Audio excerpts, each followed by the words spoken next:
Kalabindalawang kabanata. Mga pangitain at mga pahayag. Kailangan kong magmapuri, bagamat wala akong mapapala sa paggawa nito. Ang sasabihin ko naman ngayon ang mga pangitain at mga pahayag mula sa Panginoon. May kilala akong isang Kristiyano na dinala sa ikatlong langit.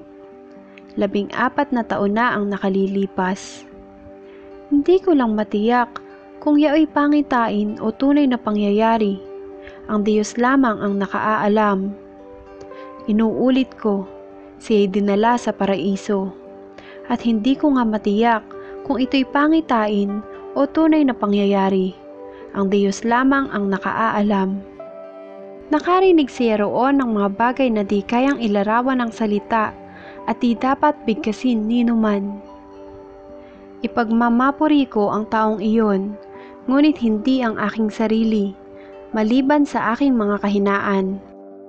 At kung ako'y magmapuri man, hindi ako lalabas na hangal, sapagkat totoo ang sasabihin ko.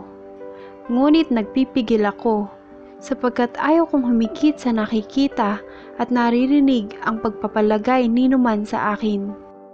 Ngunit para hindi ko ipagyabang ang kamanghamanghang pahayag ng Diyos sa akin, ako'y binigyan ng isang kapansanan sa katawan na nagsisilbing pamalo ni Satanas upang huwag akong magpalalo. 3 beses kong idinalangin sa Panginoon na alisin ito, ngunit ganito ang kanyang sagot. Ang tulong ko'y sapat sa lahat ng pangangailangan mo. Lalong nahahayag ang aking kapangyarihan kung ikaw ay mahina. Kaya't buong galak na ipagmamapuri ko ang aking kahinaan upang palakasin ako ng kapangyarihan ni Kristo. Dahil kay Kristo, walang halaga sa akin kung ako may mahina, kutyain, pahirapan, usigin, at magtiis. Sapagkat kung kailan ako mahina, saka naman ako malakas. Ang malasakit ni Pablo sa mga taga-Korinto. Ako'y nag-asal hangal, ngunit kayo ang nagtulak sa aking gumawa ng gayon. Kayo sana ang dapat pumuri sa akin.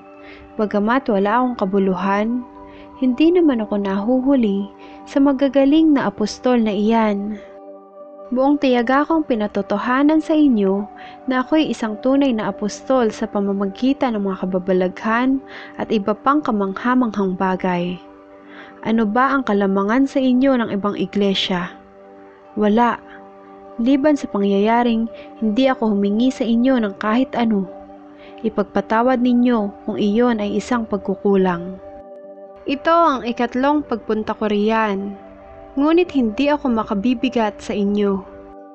Kayo ang kailangan ko, hindi ang ari-arian ninyo. Ang mga magulang ang dapat mag-impok para sa mga anak at hindi ang mga anak para sa mga magulang. At ikaliligaya kong gugulin ang lahat at ihandog pati ang aking buhay para sa inyong kapakanan. Katiting lamang ba ang isusukli ninyo sa malaking pagmamahal ko sa inyo? Alam ninyong hindi ako nakabigat kanino man sa inyo. Subalit sinasabi ng ilan na ako'y tuso at dinadaya ko lamang kayo. Bakit? Pinagsasamantalahan ko ba ang inyong kabutihan sa pamamagitan ng sinugo ko riyan? Pinakiusapan ko si Tito na pumariyan at pinasama ko sa kanya ang isang kapatid.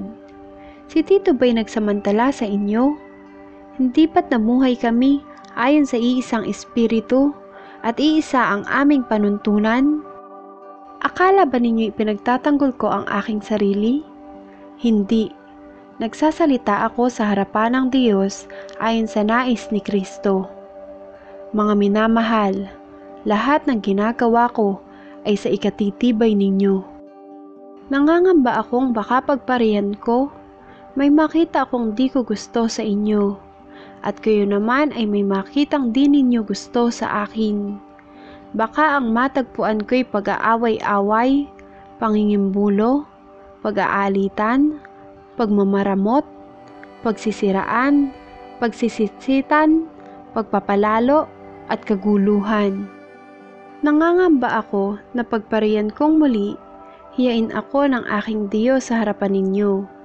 Pag nagkagayon, itatangis ko ang karumihan, pakikiapid, at kahalayang hindi pa pinagsisisihat tinatalikdan.